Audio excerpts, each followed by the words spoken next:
West Show. What's up, everybody? We are the Late Returns Film Review Podcast, proudly part of the WesWes Network, proudly brought to you by WesWesNet.com. You can find the Late Returns Film Review on all our socials. We're on our YouTube channel, the WesWes Movies and TV, also the WesWes Movies and TV TikTok and Instagram, and the WesWes Movie and TV on Facebook group page as well.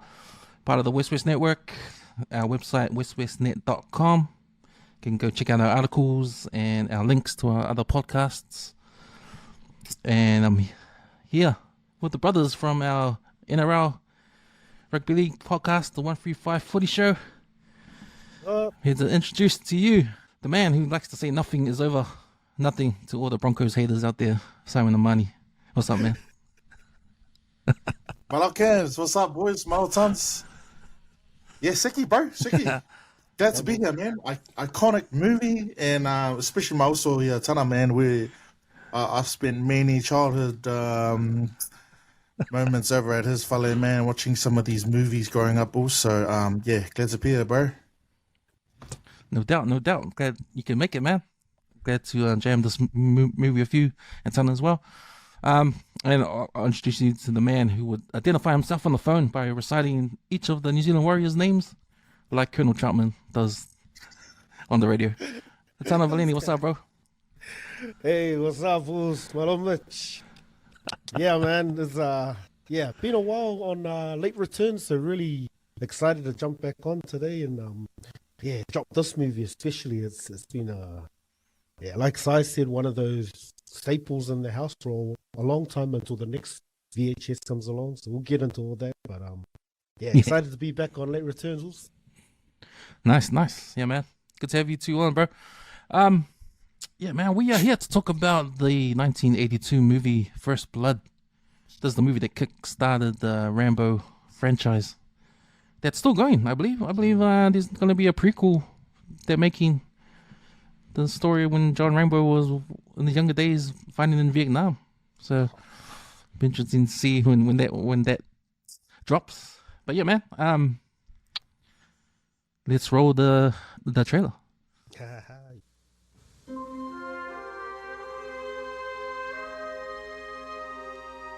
John Rambo, a drifter, just passing through their town. Morning!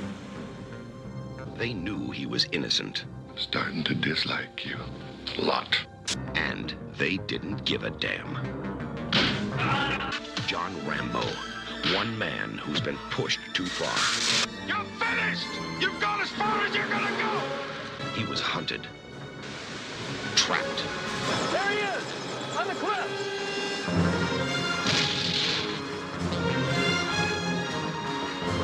And forced to fight back. Don't push it. You don't seem to want to accept the fact that you're dealing with an expert in guerrilla warfare. Are you telling me that 200 men against your boy is a no-win situation for us? You send that many, don't forget one thing. A good supply of body bags. Sylvester Stallone. This time, he's fighting for his life. First Blood. Boys, man. First Blood, man. I'll start with you. Tons. This movie, like, what's your sort of relationship with this movie in terms of like the history? The first time you watched it, and what does this film mean to you, bro? And yeah, like Si said, it was one of those staples growing up in the 80s. Just all those action movies. But I remember this one, like, just around that time, we had a lot of bangers. And, the trailer, you just see Stallone coming into it, and just see, it's like, oh, it's going to be like a war movie. And, it's that usual guy with the voice again. So you like get excited. And so because I guess I'm the youngest, so my brothers would always get the latest cassettes or however we got them back in the days from someone who's dubbed it. So it was just one of those iconic, just the Stallone, Arnold kind of movies. But real different. I don't know if this was after Rocky or before, but yeah, I just remember it just starting, because looking back now and kind of the storyline and understanding it. But as a kid, And that first person was like, oh, hurry up and do some fighting or something. So yeah, when he finally starts kicking some ass, I'm like, yeah, I'm finally into it. But yeah, just one of those movies kind of like really forms kind of what was coming out during that time. Yeah, I just remember being at home kind of seeing that movie for the first time and just the iconic scenes that we'll probably touch on. Really delves into what childhood was like for us back then in those kind of movies. I'm looking forward to it. Yeah, bro. I don't even I don't recall. Well, no, I definitely didn't watch it when it first came out. I didn't real any build ups about it. So I was still nappies, man. When this was released, 82. But as a Samoan child in the 80s, bro, it was just part of the culture, eh? The poster, I just remember the poster, man. I remember the poster. I don't know. I definitely didn't watch it on movies, man, but a theater, but it was around in the house, man. It was one of those VHS recorded ones when you got the old school Channel 2 commercials in between. That was always lying around the place. But then just coming into primary school age, intermediate age, recall always getting it out, always having it on, like I said, having it at home. Yeah, bro. It was that poster, man. That poster always got me well more so the Rambo, not First Blood, but the Rambo 2, First Blood 2 poster. But I recall the poster, but I don't recall too much about the rest of the movies. This is the one movie out of the whole franchise that I've watched plenty times growing up, Bruce. But yeah, bro, I don't know what it is, bro. I don't know what it is that really stands out. I don't know whether it's my older brothers and his mates quoting it forever every time we have a drink up. But yeah, it was good just to watch recently. And still stands up, man. I always say this when we have a review. Anything coming up from my childhood, I don't know whether I'm biased, but it stands up, Bulls.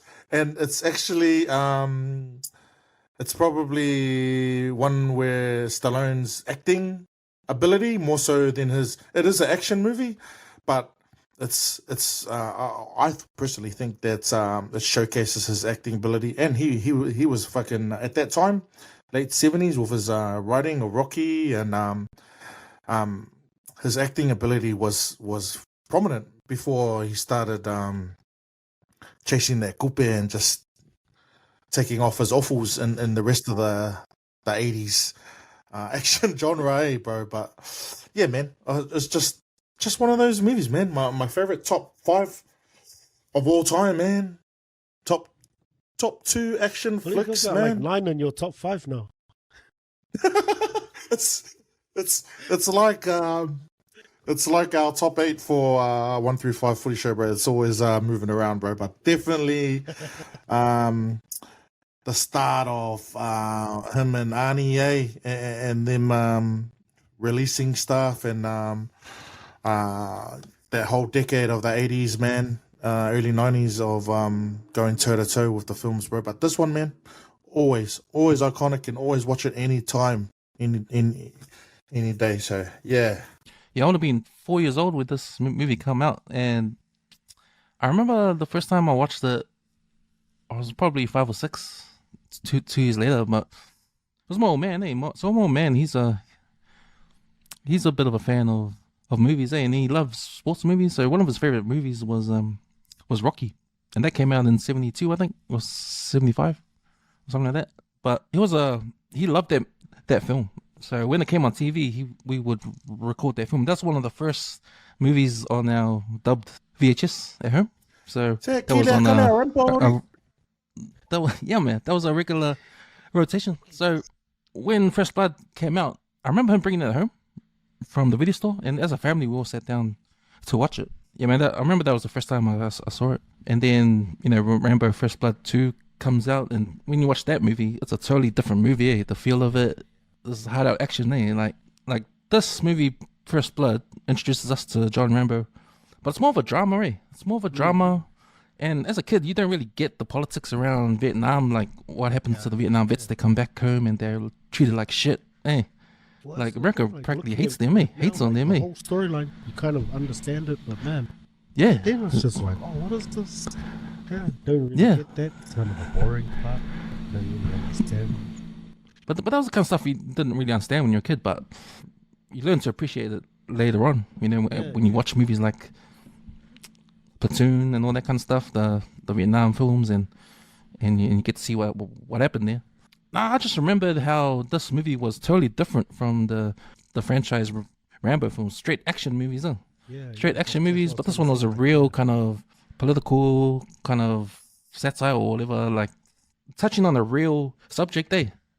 And make an action film out of it, right? So it's a kickstart, like I said, the Rambo franchise, and it's still going now.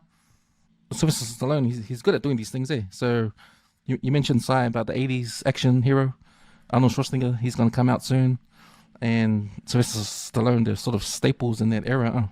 And then at the end of the 80s, beginning of the 90s, you get Bruce Willis. But no, I think this is, in terms of like action movies, this probably is the first day. This will be the first 82. yeah, This will be the looking at first that. sort of action movie. Yeah, probably. Because Commando doesn't come out till 85. So Wow, okay. 84, Yeah, 85, so there's it's a- two years after yeah, that. So yeah, that's rewatching it, I and Commando can sort of see all of those movies. kickstarts off his career as an action hero. Other things I looked at in 82, I looked at NPC, Auckland beats Canterbury in the NPC final. John Hart's the coach for Auckland. The Wallabies, they tour New Zealand. Out of 14 games, they win. They only lose 4. They win one out of 3 tests against the All Blacks that year. Also on 82, the Kiwis tour Australia. They lose to Queensland, and they lose to the Kangaroos, and then they win against Papua New Guinea. So 3 games. That's pretty cool. Like there must have been what, like Pacific Cup and even. I think it's just a tour. It just says tour, Kiwis tour of Australia and PNG, 82. I don't know if I need to fact check my facts. But you know that scene when he's I was reading, you know, the taps when he's cold out, when he's running around in the river. So that wasn't a prop. That's just like that was there on set, and they just used it. Why? And so he still has that apparently. So the real? Stallone still has that to this day. Yeah. Oh. I get up. I was like, oh, it's pretty cool. Like the way he just found that. This guy just found a perfect task to make this awful, and then find out it's not even a prop. It's just who left his tent here. Who was sleeping here last night? It must be worth something now, eh? Yeah, maybe. Yeah, I got a fact. So this movie, First Blood, was based on a book, and it was written in 72. But the book is totally different to the movie, eh? So in the book, Rambo's actual bad guy. Like, he kills everybody that he meets in the book. Like, and he dies at the end too. So Colonel Troutman, he shoots Rambo in the head at the end of the book. Okay. But when Sylvester Stallone took the script, he rewrote it so Rambo could be more like a hero, like an anti-hero. Yeah. So he doesn't want to kill anybody, and he Yeah, changed. I That's saw the that. big major change he made to the book, and at the end too. So he survives at the end, even though they actually shot a scene where he dies at the end. Oh, so yeah. So, and just in case, they did a screen test, and the audience didn't react. They didn't like the ending when he dies. That's a real Hollywood film. What do you call it? Like, that's the usual way it goes. You can't have the hero die, and so this is the main character, man. You know, people get to the get to the end, and the first people who watch it find out that he dies. Fuck, that's it, bro. People are not going to watch that shit. That's going to get out there. Oh, nah, fuck. Yeah. Dies in the end. So that's a formula they stick to Wales. But I was like, you kind of stole my thunder a little bit. I didn't realize until we were starting to do a little bit of homework on our review, and I found out, fuck, but the novel seems Yeah, more I don't know realistic. even- Else, like whereas these ex Vietnam any soldiers, bro, who have PTSD, and we've seen it in real life, man. Could do some nevaler and fuck start shooting people and get it's a real mental health stuff. But with Hollywood, man, you really have to kind of give it a lightheartedness. Say you have to give your almost like when you look at Jake once we're warriors, he's fucking tough as a motherfucker, but you had to make him a lovable chap. Hey, you always have to have this in your leading man. You just got to have something that the audience can relate to, and you can't have no main character blasting everyone. And it seems like Tessel, I don't know. Now Troutman ends up killing him, but Tessel catches him and wounds him like that. We can't have that, man. We need Tessel to be the baddie. So I can see. I would love to read the book. It sounds pretty cool. Yeah, especially the realistic part of it, like they were saying before, like the vets they come back and the PTSD and all that kind of stuff. So extreme sort of what if a Vietnam vet comes back and he goes crazy, eh? So you don't really when you think about that, how the book is, who's the bad guy, eh? Is it Rambo? Rambo's the bad guy, eh? Is it the fella bad guy? Rambo. Yeah, he's the bad guy. Like who's the villain in the book then? It's the American government, it's Uncle Sam, bro. Yeah.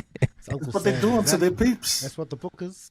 Yeah, on leading off from your facts, check my facts on this fact because apparently Al Pacino was pitched the Rambo role, but at the time he wanted something more psychological. So he liked the novel, but to your very point, he didn't like how the Hollywood spin. Like he wanted a dark, kind of a real menacing role, and he liked the character of Rambo until he saw the rewritten version. Then I guess he went. Al Pacino. I actually read somewhere Dustin Hoffman was offered it. Which is Now that Stallone this is one of his iconic movies, it's just hard to see anyone else in it, eh? But I dare I say I can see actors who turned that down looking at that performance going, shit, man. But then if Al Pacino or Dustin Hoffman did play that part, are you saying that they're going to be the Rambo 2, 3, 4? They're going to be the same actors play that role? Yeah, I guess that's. Would it be the same movie? Yeah. Would it even occur? It was, Stallone would have been having all these sequels. You see what he did with Rocky. Would these actors even be interested in it? Doubt it. Because they wanted like the novel, so it was just a one-off movie in their heads. Stallone had a dream. He's like, I'll make another franchise. I've done the Rocky franchise. I might as well make a franchise out of this. Fuck over. If you read First Blood novel on Wikipedia, it tells you what happens. So the scene with the helicopter actually, the whole helicopter falls and crashes and kills the people in there. The guy with the dogs, he gets killed. The scenes when he's setting those traps for the cops, he actually kills all of them, and Diesel escapes. And even that scene when Rambo, you see in the movie when John Rambo catches the teenager kid. Hunting. In the book, he kills them. He kills the dad and the kid. Oh, the so book. they didn't even get away.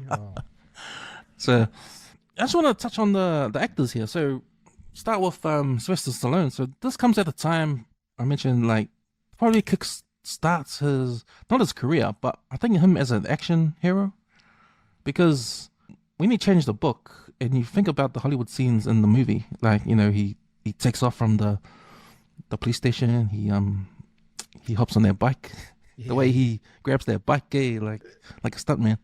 Yeah. And he takes off and he does all his stuff, like when he comes out of the cave and he steals the truck and he heads to town.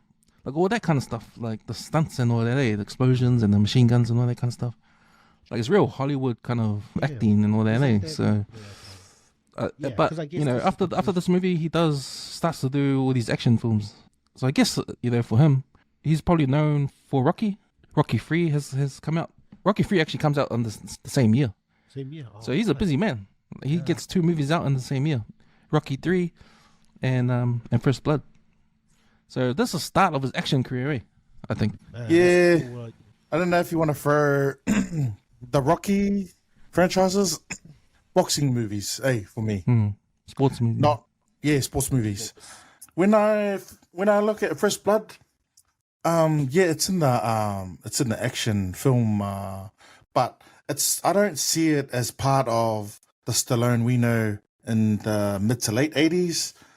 Just looking at this chronological one, it's probably like the list. It's probably like the second Rambo in 85 onwards. 85, Rambo First Blood Part 2, Cobra 86, Over the Top, and then Rambo 3, Tango and Cash, all of this stuff where it's very kind of, I don't want to say shallow storylines, but just big action flicks that the 80s are known for. Because First Blood, like you were saying, bro, it's got a little bit of everything, man. It's got like police pursuit. It's got this ex-soldier narrative behind it. It's got this fucking in the bush Vietnam kind War. of predator shit all of a where he's sudden just in the going. jungle. Yeah, and the cool thing about it, compared to the novel, he's not fussy-yoking everyone. He's just like, he's just doing what the predator is, just fucking playing around. Like, he could fussy-yoki them, but he's just like, not just wounding them, So it's got like different kind of things that makes it an action film, but not like the Stallone action flicks that we know of, if that makes sense. Also, which is like kind of what Arnie did, was just mean gingo and some fucking funny ass lines, iconic lines. Whereas this one's quite fucking deep, good, some good bones to it, bro. Yeah, I like that. Yeah, they bring him in because like the Arnie movies and that concept of the war vet, like all these Green Berets that you bring them in to help do a job. Where this guy wasn't planning on working, and then just the PTSD kicked in, and suddenly he's in that mode. But yeah, like just the different level of action. But yeah, I can understand like the timeline when you look at all these movies, Commando and all that kind of, similar storylines. Like you said, Predator, all of a sudden they're trying to hunt him, but he's the one hunting them, like the Predator, so he can do whatever he wants. And then he takes it out on the streets like Terminator at the end. So I'm like, man, this guy's got everything. Like, go from jungle warfare and then now I'm going to kick ass out on the streets with my gun. I was like, oh, so this guy's bringing that Terminator styles now. And then that one-on-one, like, manhunt at the end when it's just 1v1 going to find Diesel. So yeah, that's all. It's like I guess a baseline for a lot of what we saw come out of the 80s is the approach. Like, so much in this movie. Interesting to see. We can always look it up, but how much money has this franchise made in total? Way? Because then you realize, like, what a decision to keep him alive. Otherwise, you want to have all these the nostalgia, these sequels. Like a lot of the sequels hung on to it, and then even the franchise of Expendables coming out of like us, like just because it became such a nostalgic thing, and just what the 80s was iconic for, that they were like, fuck, let's just have a laugh and bring all of those greats from that era and make a new franchise. And off the back of what they did well, like all of that bullshit, just blowing things up, and that was Rambo. Like one of the last ones, he got up to like having this massive ass gun. And I'm like, oh, that's to just get bigger and bigger guns. Yeah. And I'm he's so mystique at the start, when he's walking through the town. I'm really looking forward, if it goes ahead and if it's true, the prequel, bro. I want to see, all his mates that all died, bro. Because part 2's like him some bullshit, recalling him back to, Vietnam. But now we're doing some fucking Star Wars prequel stuff, and there's going to be a lot of shit there to write about. Even about his upbringing, a young John Rambo. How did he end up fucking enlisting? Could be the beginning. Also, could be the beginning of more to come. Some of the other actors that star in this, so you got Brian Dennehy, who plays Sheriff Teasel. David Caruso, young David Caruso's in here, and he's going to be in a category we'll talk about soon. But yeah, you know where he goes on to be famous for CSI Miami, NYPD Blue, and Richard Crenna as Troutman. Now, iconic character for like a prototype for a colonel in charge of his men. Like in Yeah. Commando, it's got General Kirby in Commando. Similar kind of character, eh, man? He was typecast, there for a bit. Now I was gonna say like the way they twist it, like you know, Bruce Willis, like Die Hard, it's like the local cops, the one who's got it under control. Then it's like the FBI come, like, fuck, we got it. Oh, here we go. And then military, like, oh, all the bots guys, leave it to the locals. Where this like the opposite. It's like the local guys, Gaia, then state troops, like okay, leave it to the military guys. So they kind of, the way they've spun that story to make it like you need the army. You guys can't. Yes, it's a real, you know, that same storyline about Americans' reaction to the veterans, like what they did over there. Yeah, you're right. Because when Die Hard comes out with John McClane, he's your average everyday guy. You know, he's a cop. He's got skills as a cop. He's a good cop, but you know, he's the average guy. Like anyone can relate to him. Like, and that's the first time you see like any average dude being the hero. Like, you're not a Green Beret. You're not like a Special Forces dude. Like Rambo was, or any other action hero at those times. Like Steven Seagal as well. You know. Yeah, interesting. I was gonna say Brian Dennehy, who plays the bad guy in First Blood. Like he's a guy that, man, I kind of respect as an actor because he shows up in a lot of 80s stuff and TV shows and other movies, like a real dramatic actor, like. And I thought he played awesome in this film as Teasel. He's got a good. I think he's passed too, Rest in peace. But I used to, because I was just a little kid. After watching First Blood, I used to hate him in every other movie, like every movie. Doesn't matter what character. Like, he was well known through heaps of movies throughout the 80s. I just remember it's always popping up. So I had a list of box office films in 82. So top 10 in 82, you got E.T., Extraterrestrial, number 1, 2 is Tootsie, 3 is An Officer and a Gentleman, 4 is First Blood. So First Blood makes 125 million in the box office that year. Rocky 3 is number 5. Then you got Porky's, number 6. Star Trek 2, The Wrath of Khan, number 7. Number 8 is 48 Hours. Number 9 is Poltergeist. And number 10 is The Best Little Whorehouse in Texas. Haven't even heard of that one. That's the one at your Stallone's house. killing it at this time, Yeah. The director, I got Ted Kotcheff. It's funny because he makes this film and he doesn't make any other famous films unless you call Weekend at Bernie's a famous film because he makes that for later real. on. So it's like 2 different movies, 2 totally different movies. Before we get to the categories, man, we'll get into what you guys think of the cultural impact this film has. Obviously, it spawns Rambo franchise that's still going now.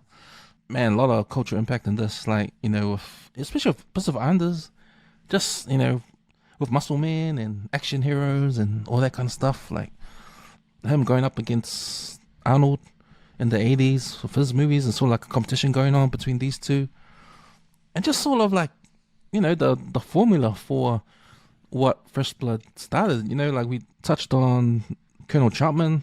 He's the sort of like the teacher, the leader of this group of Green Beret, and Rambo's the last one left, so that's his sort of like mentor. You have the same thing with John Matrix and General Kirby and Commando. There might be other films, action films, where you have that sort of relationship between the hero and his mentor, that kind of thing. So the villain in this film is a cop, and they're cops, right? So I don't know if this is like the first kind of film to show how bad the cops are.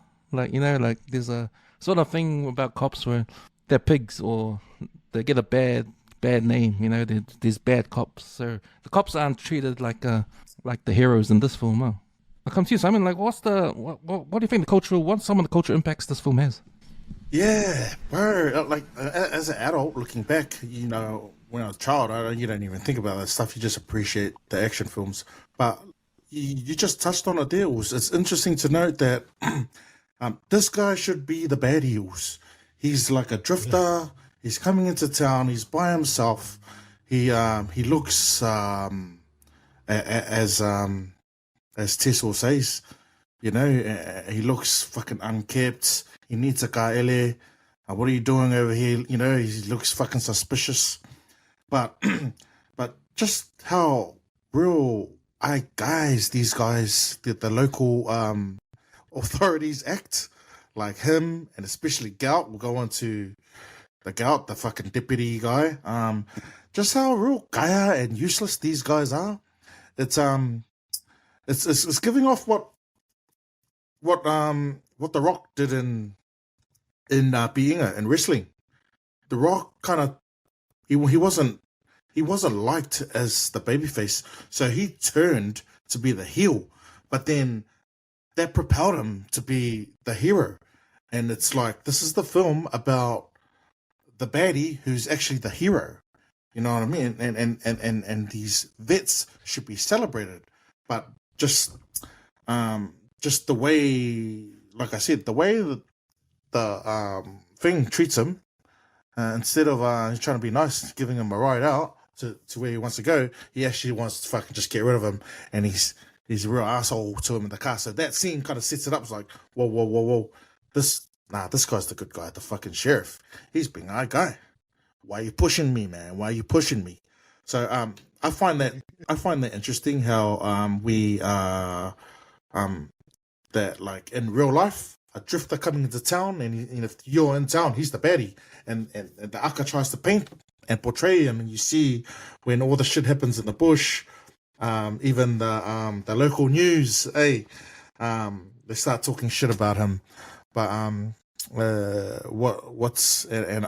never been to the States, but these same themes, bro, in society seem to be still alive, man. Like corruption and cops being fucking like guys, people who fight for their country and are not really celebrated, and when they come back to normal civilian life.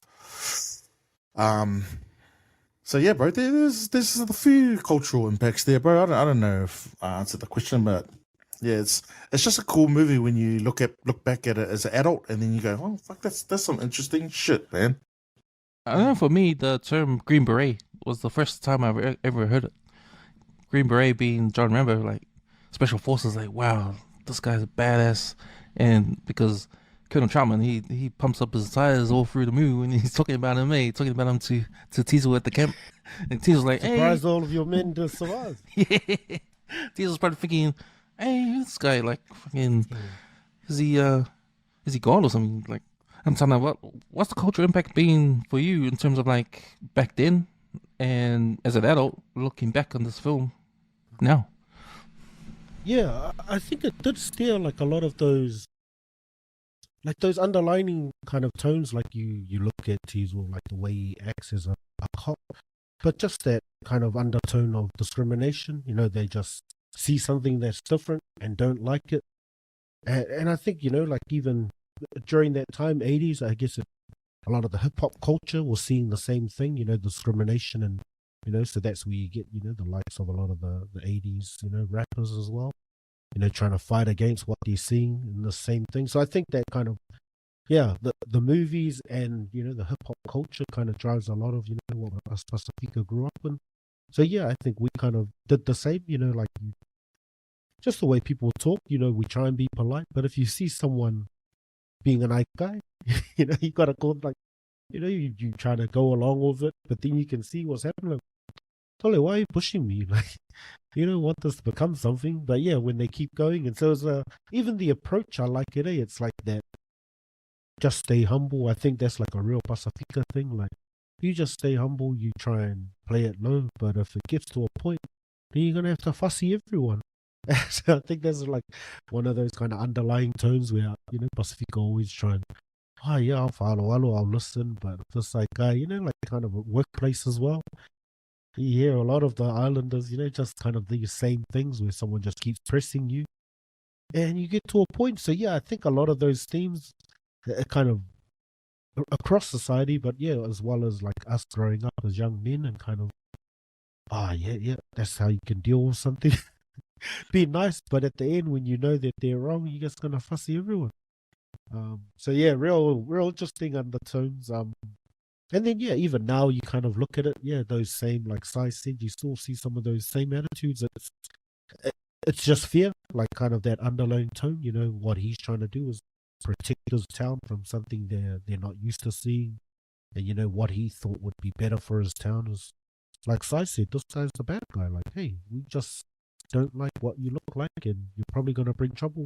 Because I kind of looking back, I go, man, then he's actually trying to be a good cop for his town. Like he's taking on himself to kick this guy out. I'll be the bad guy. Yeah, you hate the cop, but at least he's out of town. Otherwise, he goes into town, goes to pay for his meal. Someone bumps him. All of a sudden, some guy's getting fussy at the diner because this guy, you know, well, what is he? Yeah, sprung a what? What's his line he calls? Sprung a gasket. Not my fault. You had to clean up after one of your boys sprung a gasket.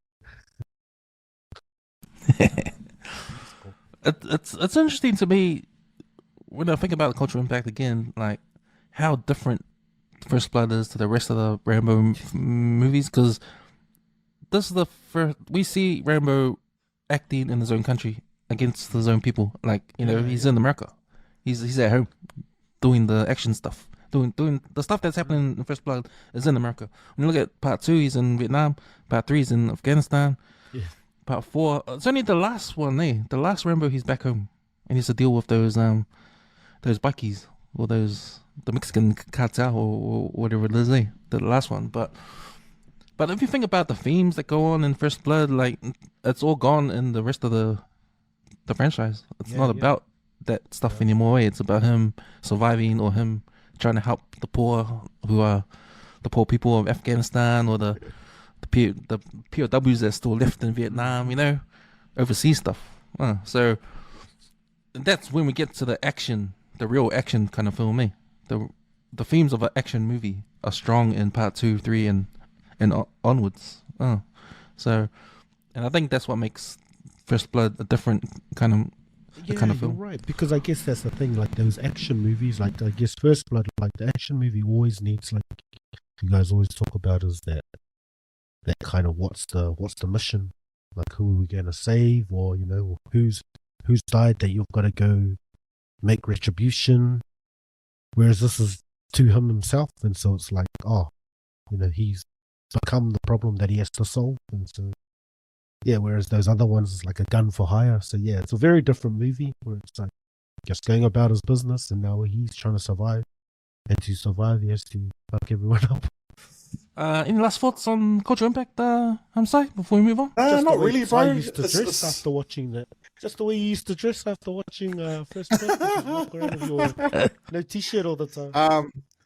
You know what's cultural impact for me is that jacket. Hey, with the collar up and walking. That's I want that jacket. Hey, with the flag. Hey, bro, that's cultural impact. It was iconic. Okay, guys. Cultural impact. Okay. There's all of us fatties growing up and having to wear t-shirts because you don't look like Stallone. Like, now everyone wants to look like that, and if you don't look like that, somehow, I just swim with my t-shirt. Probably the headband he has on there. That's iconic. If you've got a headband, long hair, you're Rambo. Even Rambo, like everyone says Rambo for action style. Like that's when people tease someone else for being a badass. Sorry, then Rambo. You know, that kind of thing. Hey, Rambo, the name Rambo, synonymous for action hero or action man or something like that. Actually, when we talk about, we're not saying there's a lot of dramatical stuff happening early on in the film and through the middle. The moment when he storms the fucking police, when he goes back to town, that's the start of the action Rambo, when he's putting on the bandana and he's having a fight with Troutman. Nothing is over. And he's turned and he's gone back to Vietnam. From there onwards to First Blood Part 2 and Rambo and all of those, the rest of the films, that's the beginning. Hey, that's the beginning of the action Rambo we all know. But we forget, it was made from that really cool opening for the first 3 quarters of the movie. Nice. They pushed them to the edge. Pushed them too far. The name Rambo. Yep. I was saying that it came from that the guy's his wife bought some apples and it was a brand Rambo apples, and he liked the name Rambo. That's where he got the character from apples. Hey, are you sure? Yeah, it's a Rambo apple. Good bit of facts there. Nice, boys. Moving on, we'll go to our categories now. So, first one on the list, we've got the most iconic scenes. So I want to list some scenes, and you guys can like pick a couple of your favorite scenes out of this, or if I haven't named it, give us your opinion on your favorite scene, iconic scene. So I got Rambo gets arrested. Rambo escapes from the police station. The cliff scene. Goats his death. Falls from the helicopter. Rambo sets the trap scene. Chapman calls Rambo on the radio. Rambo's shack is blown up by the state police. Rambo heads into town. He steals the truck. Rambo setting the town ablaze. Blows up the gas station. And then the nothing is over scene at the end there. Mine's the jail scene. That's when fucking things starts to pick up. But when they go to shave him, and this is when we get introduced to this real guy, the deputy Gout, who pretty, it was fucking. I'll throw in there that helicopter death scene is one of the best death scenes. Like, when your mum's watching it or your aunties and they're like, yeah, wow, yeah. But before that, bro, when they're trying to, it's him, Caruso, I forget, but there's a Ward. His character is Ward. Is that one? Yeah, him. And I can't to mind any of his movies, but you always see him in movies. But there's a moment where they've got him. They're holding his hands behind his back, and then he looks at the bar. I'm starting to dislike you a lot. Hey, and then that's when the PTSD shit starts coming, He starts getting the flashbacks. Yeah, the flashbacks. And then when he turns, bro, and then he just kicks everyone's ass in that police station, bro. Gets his and manages to get his ngiffy as well.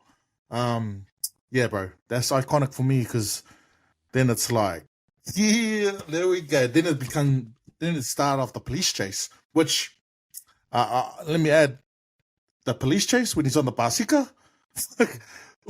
that's kind of like it's so mean, bro. Because I watched it again, and fuck, it's just the childhood memories of watching, like, when you watch those police actors like Hill Street Blues or those cavales that those old school American muscle car. They're not really muscle car, but Cadillac looking police cars, and they're chasing him.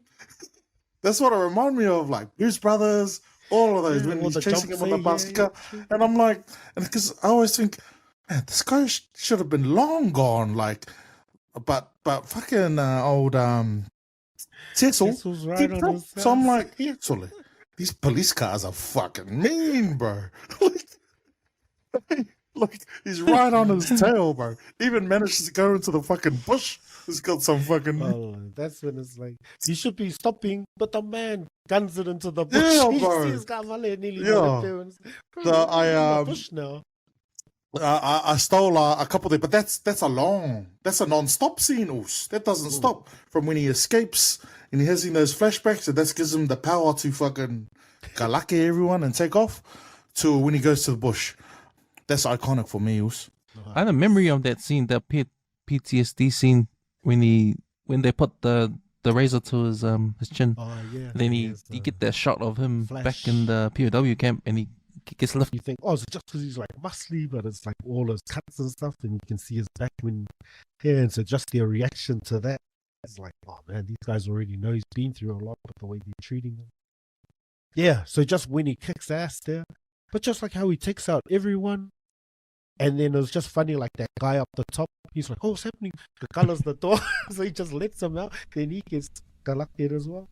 But it's funny because I was reading as well, there was, in the book, there's a scene that Lester guy, so when he's coming, that one where he slides, and he elbows the guy. So he elbowed him and broke his nose for real. It says in the set that he did it for real, but in the book he does it for real. So I wonder if it's Stallone just doing those. Oh, sorry, I'm just one of those actors, method actor. Like, sorry, I just got into my character too much. But yeah, my most iconic would have to be that goal. Just when he's firing at him and he's on the cliff face, because it's like, oh, what he's done, like, he's just gonna funga him now. Otherwise, or maybe they're gonna tell the Will and that because they're like, stop shooting. But that guy's like all out, and just he's on the cliff face, and I just when he looks down and you see the vai, and I'm like, oh yeah, just jump straight down to the water. Yeah, and so when he's looking, it's like, yeah, do the jump. Well, and then when he jumps, and then he just starts falling through the tree for ages. It's just like, oh shit! I thought you were gonna jump into the water. Like maybe one branch, and that fall is like, yeah, and you think all of those are hurt, and then not till that last branch, and then he's like, oh, this guy just died on the tree. So yeah, but he only gets away with a kamai limp. Yeah, just as a kid. Yeah, that's the thing, a kamai limp, but then that goes on to that other scene of him, pulling out his knife with the sewing needle and stuff. Yeah, so that was just all, because in my mind I thought, oh, yeah, jump into the water, you'll be safe. And when he starts falling through that tree, I'm like, oh, son, this guy's a real soldier. He'll walk away from that. So yeah, that has to be my scene. Oh, and then just the way that got because he's still funga, like, so after all of that, all he does was just get to the bottom of a tree and they can still see him. So he just keeps shooting. Like, oh fuck, now you're hurt, and he's still shooting you.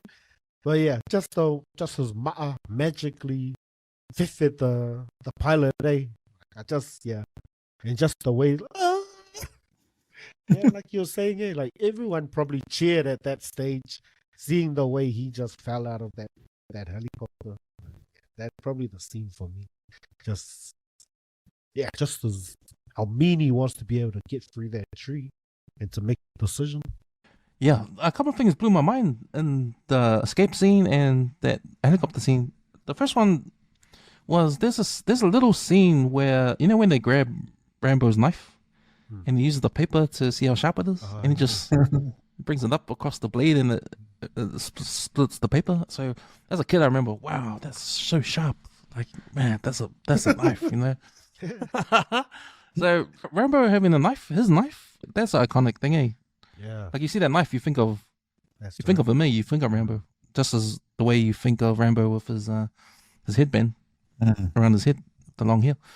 The other thing that blew my mind was you touched on it, Sons, when he's getting hosed down, and you see all the scars, and you're like thinking, wow, where did he get those from, man? And see his muscles, and this guy's strong as like. But the way he steals the bike, hey, the bike's coming towards him, and he goes in front of it and does his moves like that, and he times it right, and he clotheslines the guy off the bike. Hey. I mean, damn, that was a stunt move. That's a stunt move, man. And I think after then, when he jumped on the back and took off, that's when I was going, yeah, go. It was like, he got away from those bad cops, man. Yeah, and the other one when Goat, he falls off, and then Rambo actually goes and picks him up, to look at him for some reason. But the other thing I remember blowing my mind was when he stitched himself up. Yeah. After he fell down from those trees, and he goes That's on why the he side. needed his nephew. Hey, because it had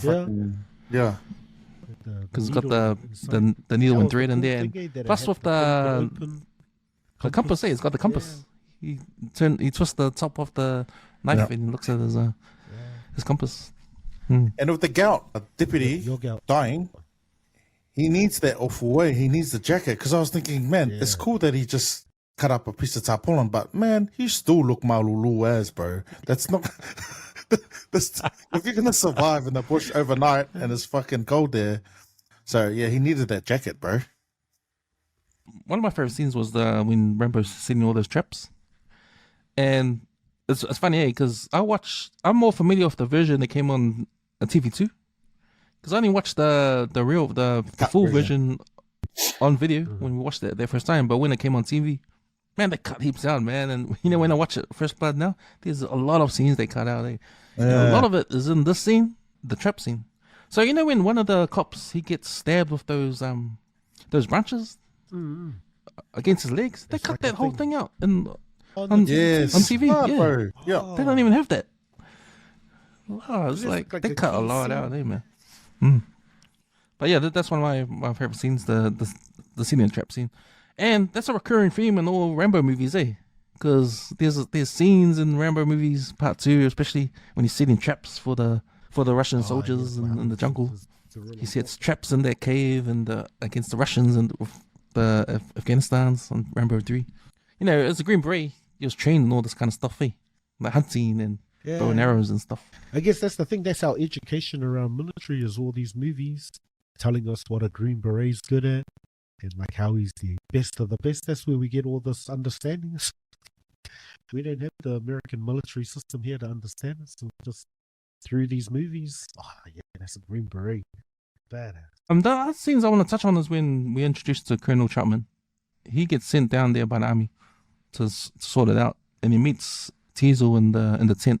So they're just in the middle of getting a search party. They got the state police onto it, so they're organizing everybody to start hunting Rambo. Troutman comes along. Man, I just love it how Troutman's like pumping up, like I said before, pumping up Rambo's tires. Like telling Teasel what he's up against. He does it non-stop, man. He does it non-stop. But he does it again in another scene. Yeah. You know, he does it all the time, and I'm thinking, there's a point when I'm thinking, man, shut up. He's a hype man. He's a hype man, eh? I know, he's a hype man. But it's funny you say that, because it's a good link, because that's the next topic here, your favorite scene. That's my favorite scene, bro, because that's the introducing him, and he's kind of like coming out of the Morley in the tent, eh? But just that, it's my favorite scene because of that whole that dialogue, bro. But his voice, bro, it's like that voice guy that did all these 80s flicks on the trailers. Coming to the theater near you. That might be the same guy or not, bro. But yeah, man, that scene just builds him up. But we see little teasers with Caruso. He's the only Leo that gets freaked out at the scars and is like, whoa, this guy. But all those other guy Leos are like, hey, fuck this guy, bro. They don't care, right? They're not afraid. And even Tissel, Tissel's like, the sheriff's like, who I think's got a good heart, because I think he first and foremost, he's got his community to look after. But when his good friend dies, then all that shit goes out the window, with Tissel. He doesn't give a shit now. Now it's about revenge, bro. Now he's made his whole workforce look silly, and he's killed his best mate. And after all of this, that Troutman, and it's a big build-up, it was a beautiful build-up, he doesn't care, bro. Hey, Tissel doesn't care, man. And my second favorite line, bro, is just the end of that that scene, when after he builds them all up, and then Tissel's like going, bro, that's, we ain't doing ship coming harbor with the messy DRT boys. That's one of the first quotes to come, bro. Right, Tons? Yeah, man. I get supply body bags. And you think about that scene on Commando when General Kirby, he's inspecting Matrix house, and it's already been shot up, and there's that other soldier goes, "Sir, what are you expecting?" And Kirby goes, "World War III." There's some sort of saying like that. Exactly. Like, you can see the director from Commando telling him, "Just bring me Troutman from when you barred First Blood. That's who I want. Just act like him." Act like this guy. Thoughts on that scene? That's on. Yeah. Just that real setting, because I guess it's kind of, all of this is happening because it's like a movie. In a movie, like you kind of, that's where it should have ended. It should have ended when he's, gives him that line and he tells him, "Let it go." Because like Sai's saying, his best mate, like his pride now, it's only like, you lost your mate, just shut it down. Like, you lost this just give it up. And the movie should have ended, but then they go back, start with a search party, bringing all these extra troops. Yeah, and so like, yeah, that scene's so iconic, just Troutman, the way he enters, like Simon was saying. But also like the line, eh? Because they're like, well, having their own little thing, like, oh, yeah, well, there's people have been saying that you guys weren't treating the prisoner properly. You know, so now there's this little, oh, hey, prisoner's got a complaint, he comes to me. You know, there's a process. We start letting him do whatever the law, you know. And he's like, who the hell, why did the hell God make a guy like this? God didn't make them, I made him. That's when he comes in. Sam Troutman, Colonel Sam Troutman.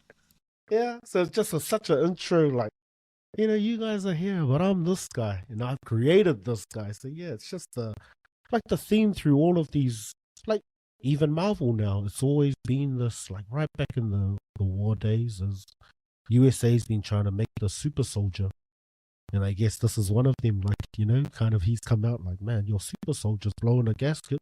You're just here doing damage control now. You're not. Yeah, that's the thing. But it's really, yeah, like kind of you look at all these movies where it's, yeah, so Troutman is Uncle Sam, and I guess you kind of find that out later, but right now he's like, oh, yeah, this guy's come and help Rambo. Like, these guys don't know how dangerous he is and what they've done, like, why he's the way he is, what these flashbacks are. So, yeah, it really helps to build out the missing parts. Like, so this guy, like, got some flashbacks, and then he kicked everyone in the police station's ass, threw one of the cops out the window. Like, how do you come back from that? Yeah, so it's such a cool introduction and just build up that character of what his role is. Like, oh, so he's to blame for it, but he's the only one who's, yeah, and I guess it's that classic, like, no, we're not going to listen to you. You don't know. I like, you know, when we talked about how Sylvester Stallone changed the script and made Rambo more like a likable character and more of an anti-hero rather than a bad guy. Even the play on the name of the film and the name First Blood, and he turns it around in the scene where Troutman's talking to him on the radio. Yeah, they drew First Blood, not me. Yeah. Like, it's their fault that this is all happening because they're the ones that started this shit. Like, I didn't do anything. I just wanted something to eat.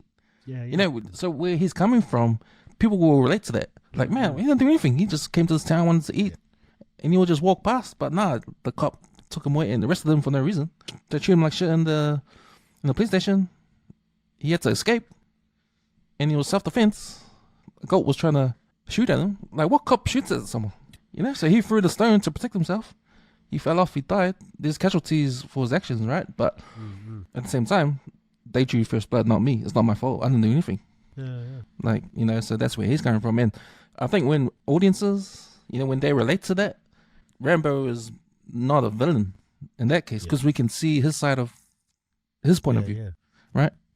So, yeah, that's interesting. And it seems to me that if Four's in the right place, if you're going to change the story to make Rambo who he is now in the film, then it was clever for them to use the First Blood name, and change that around. So we can't leave the scenes without talking about the final scene, the Nothing Is Over scene, because that scene, and you know, we said on the chat, like, I asked on the chat, hey, is this the greatest acting scene Sylvester Stallone has done on screen?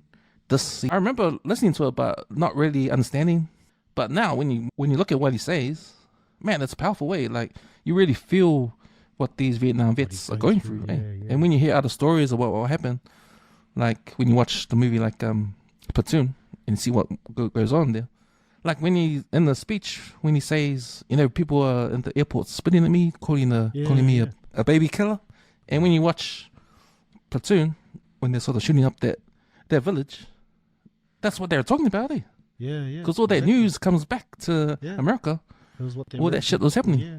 So I guess that's the piece that the movie's trying to do, like you're saying, relate to the general American to help them get a balanced view. Like, these guys have been through a lot, and like they say, you put me in this war, you took me over there. Like, yes, I guess all that stuff kind of comes back in that speech of why, you know, kind of have a heart for these guys. Like, they're under orders, and this, like, look at them, they're broken robots without their handler, their colonel, you know, they're uncontrollable.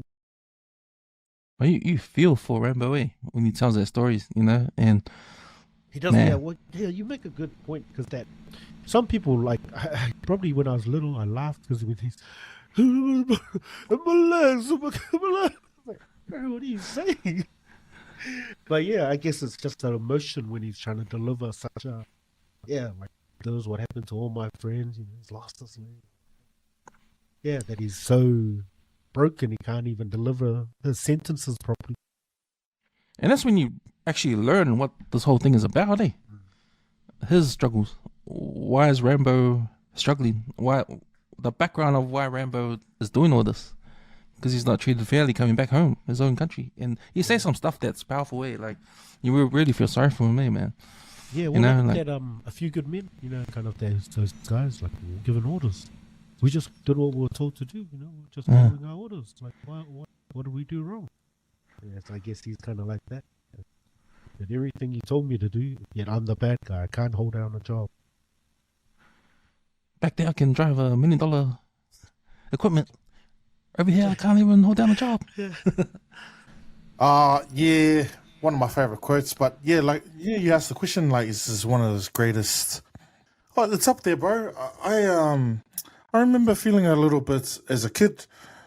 Orcs, like, here we get like the fucking badass mofo all throughout the movie, and then he starts like acting like a little bitch, crying on Troutman. Yeah. But you see, like you said, like the true villain is Uncle Sam, represented by Grinnell. Hey, and Grinnell really mind fucks him, bro. Builds him up, trained him to be a fucking mean ass mofo, and then the loss of all his mates, and he goes to visit his mate, the last one he thought that was alive. He's gone, and so he's kind of just wandering around. It's just like a Coke bottle being shaken up, a little bit shaken up, and then meeting Tessel and his 8 guys, pushing him into the edge. And then when he really needs to stand up, he turns, bro. He's like, fuck, nothing is over, nothing. and then Troutman has to do more mind fucking to bring him down, bro. It's almost like watching it now. It's almost like Sole.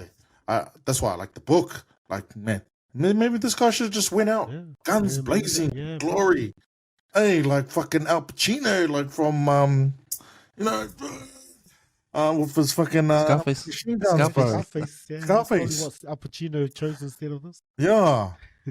But then when you get that crying scene, it's like sort of taking back to like a little bit of like Adrian, the fucking, he's had a bit of he's had a bit of history of crying, and same kind of thing with the Rocky, like brings him up, it's real emotional. So yeah, he does that really well, man. And yeah, bro, but it's a real thing. Hey, this soldiers going over to fight in these and getting, doing inhumane things, bro. And Tana touched on the premise of Universal Soldier, but in a technological and science fiction kind of futuristic thing. So this is as real as it gets, bro. Troutman training these Green Beret mofos, and then having to deal with these machines, these in normal civilian life. So yeah, bro, I probably agree with you, man. It's probably one of his best acting scenes, bro. Nice. Next category, I got the All Eyes on Me scene, but I think we touched on it there. But I think after our conversation, I might change mine up there. I might go for the Nothing Is Over scene. Like, that just culminates to everything, the themes, the background, what Rambo is all about. Yeah, I'm gonna change mine and make that my All Eyes on Me scene. Nah, yeah, my all eyes I had as the when he's sewing himself up. It was just again, kind of just that so strong that you can handle stitching yourself. But yeah, I guess because we were so young then, these are the things they would never have on the TV now, and probably Channel 2. That's why they cut heaps of it. But man, because I remember when I was little, I used to get just dry skin, and so the webbing on my hands would sometimes crack. So I'd get a needle and thread and just sew it up. I'm like Rambo, just so you get angry. Just like skin, so it doesn't hurt. So I just sew my own hand like I'm Rambo. I was like, oh, self-mutilation. That's why they block this stuff out from kids. You don't understand, man. So yeah, that's my iconic scene. Just how gore he was to be, and just being able to have that knife. Just like a MacGyver knife is like next level. MacGyver had his little knife. This guy's knife's like, so can your knife suit your clothes and help you in the bush? Have you decided make any changes for your All Eyes on Me scene? Nah. You threw it up there in one of the iconic scenes, so I had to mention it for my All Eyes, bro. Nah. That's that. The introduction of Troutman, man, building him up. That's one of my faves, bro. Guy Gelly scene. Mine was and I always didn't like that scene when I was a kid, and I watched it again, and it's still my not so favorite scene. Is when he's trying to make his way through that cave, and all the rats. I don't know, something about that doesn't really appeal. I guess it's because it's dark, and he's got that torch, and there's rats, and there's no one to fight. He's just trying to get out of the darkness. Well, he doesn't really have any pushback in the bush, eh? Nothing's troubling him.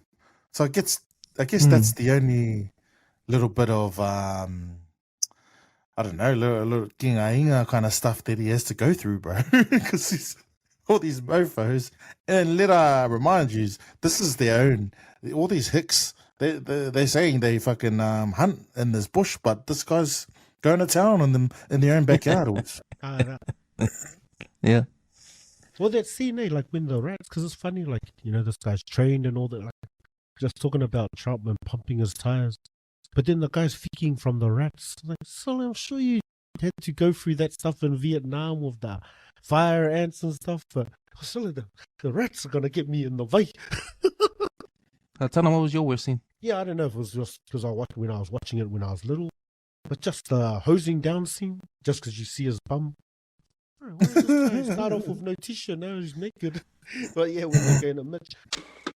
So I don't know what kind of funny law he does, but he sure as hell ain't fucking his day job ain't the force, that's for sure, bro.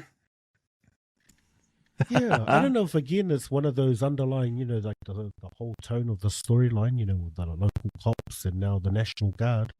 Because again, I think it kind of speaks to like these guys can't beat the military, they're just the National Guard. Because I think National Guard, like our reserves, it's like they're not the real army, so that's where they're like, man, you're just National Guard, you're not a real army, man. Yeah, so it's almost like a little bit of a, like you're saying, these like guys can't beat me, man. Yeah, so even like the way they portray them in the thing make them so ridiculous. Like, it's like guys they went to high school if they got fungus, and then just giving them a uniform. In the army? Oh no, we just got training this week. We haven't been deployed. Oh, okay. Well, we know Rambo's gonna go up against some real armies in the future films. Yeah. So these are those simulated. We've done 3 simulation jumps. Next category, going upstairs, TMO scene. I seen you want to watch in slow motion, so I picked crashing through the trees. I don't know exactly how many branches he hit going down. Which branch got him in the arm that made him sew it up? Because when I stabbed, I thought he got stabbed on the left, but then he's sewing his arm. Oh, where you landed on the tree like some photos on the side. That's on Rambo too. TMO scene? That sounds. My TMO scene, back in the days, because you get the VHS and it's grainy. So there was that. I think it's the guy who gets stung with the in the bush, the trap that hits his legs. So before he goes and hits his leg, because he runs down, because he sees Rambo, and he goes to whanga him, but he moves. And he ends up shooting Ward, who's in the back. And so you just see Ward. I was like, Tana, what happened? Yeah, because it was back then it was like so grainy. So you had to, I was doing the TMO like, Tana, how did he do that? Like, what did he? Yeah, and it just shows him like in the nick of time he moves after he shoots and he's able to get out the way. So that was my TMO because it's eats back then and it still eats now. Mine was one of the later scenes when Tissel's on the roof and Rambo kafangas him. I'm like, and it's a bit of an overacting scene too, because like he's shooting from downstairs in the police station, and and he's kind of like, so he survives gunshots, and he goes through, fucking The story, glass. yeah, and he survives, bro, because you see him. Can you see glimpses He's of him still on the kicking fucking- around when he's on the ground. I remember as well. They're like, "Awallah," and it don't really show. Hey, but I think that was part of showing the emotional side of Rambo when Chapman talks him out of killing Tess away. But yeah, as a kid, I was like, yeah, he's dead, and like, hey, how the hell did he survive that, Still bro? moving. He get fired, kafunged with a machine gun, and then he falls through the fucking glass roof and survives. Aye, come on, mate. I suppose next one, hidden gems. The only hidden gems I got was just the in speech scene again, because then you get to know the real reason why Rambo's traumatized, and it touches a lot more on the situation with Vietnam vets and all that. But that was my hidden gem. Yeah, it was just a random one, like, I don't know if it's a hidden gem, but just like after all that drama, they blow up the mine shaft, he finds a way out, gets into that truck, and then he wants to be a funny guy. Where did this come from? Just finish this high energy scene, steal a truck, and now you want to be... So yeah, it was kind of that was like my hidden gem, but also like out of that, and then the guy looks at him, he's like, Robert A. Ward, get out of the truck. He's like, I got no beef with you. I was like, oh, so even back these days they're using beef. So I thought it was like a bit of a woke word, but yeah, it's old school. Like, oh, yeah, I got no beef with you. So I was like, oh, that's pretty cool. So that was my hidden gem. I was thinking about this, man. It was a tough one, but I don't know if categorized as a hidden gem, or yeah, maybe. But my one is right at the start, bro, where his mate lives. So there's some beautiful sceneries. The first scene is coming past the fucking old, raggedy-looking house, but then the next scene is when the credits introduce him.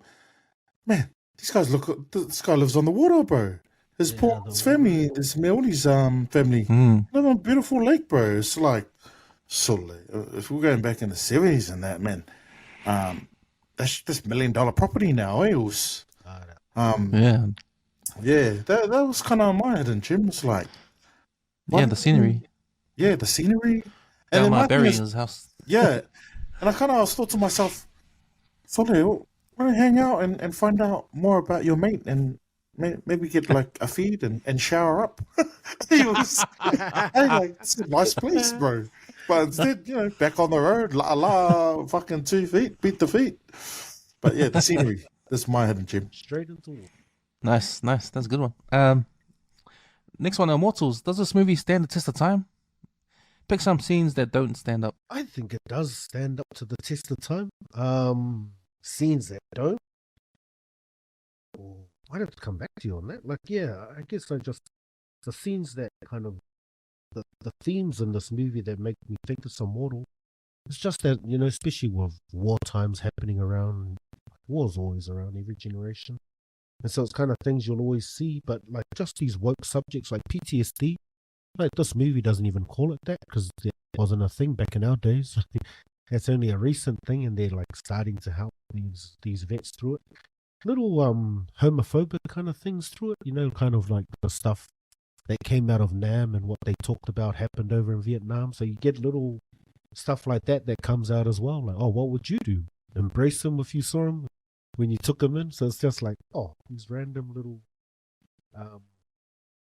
yeah. And I guess it just again, like for Americans, like that underlying theme around reasons for war. Like, why should we be going to war? Those 70s singing about war. What is it good for? So yeah, I think it is immortal. Like even today, like watching it back now, yeah, just so many really well thought out scenes. But after saying all that, though, while I was watching it, my wife came and sat down. It was when they're yelling down to him when he's in the creek to come in, and she's like, "Oh, what's this? Is this a comedy?" Um, answer your first question. Yep, stands the test of time. Also, I just watched it last week. I guess I kind of seen that, and I touched on it before. That doesn't add up is the police chase, because you see, I don't know whether it's Tesla's driving, but the maneuverability of these cars, fucking sky around corners, right? And there's so many times that he's fucking pulled up around corners, had to stop, start again. And the man was right on his tail. It was like, whoa, whoa, whoa, whoa. This Pasika must be slow, or it's cool, like for us to look back and go, wow, those are cool police chases. But doesn't add up if you're Gen Alpha looking at it, go, hey, this police car's still behind the bike. Yeah. Yeah, I think for me, like, this movie does stand up the themes and, you know, the character arcs in this film. I think the only thing that doesn't stand out for me, and the way I judge it, is if you were to remake this movie again, would it be a better movie? I think to a point, like, for me, the first and second acts are perfect. The third act, you know, when Rambo leaves the truck and he's hunting down Teasel in the town, and he blows up the petrol station, and he blows up he turns off all the power because he shoots out the power on the pole, and he blows up the gun shop. Like, why? I was thinking, man, someone get the action director in there and try and change those up, because to me those scenes feel like outdated. Like, I think action directors today could make that a little bit better, man. Like, maybe the showdown, more of a showdown between Teasel and Rambo in a shootout in the police station, no? In the police station. And the other thing was, where's the other cops? To get through. There's only Teasel at the... Because that's what I was thinking. At least have some other people for him to get through. Because now he's just randomly blowing up shit. So the way just killing the town now, like, at least have some people that he has to get through and then wreck stuff. But it's just random rampage now on his way to the police station. Yeah, exactly. So, yeah, it's just a minor thing, but, you know, generally the movie stands the test of time. I think certain scenes don't, and those are the ones that I described. Next category, Cinda and John Campbell. A scene with unanswered questions. A scene. You guys got anyone? I don't know if it's a scene, but for me, it's the township.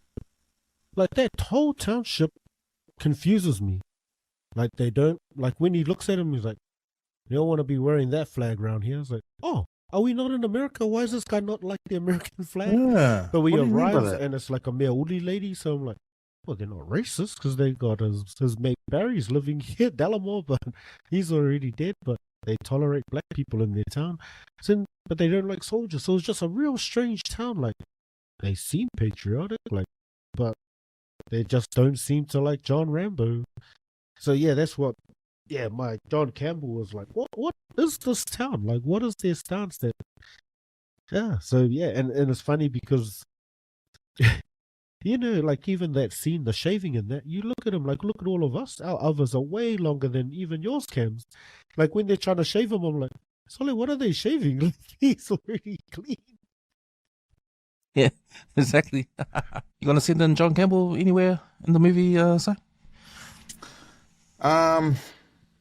My thing was, like, what's the question? Like, unanswered. Yeah. When the blood orange kind of references, I didn't understand it at the time, and I still don't understand, like, how they died from a blood orange. That was the chemical warfare. Okay. Agent Orange. It's called.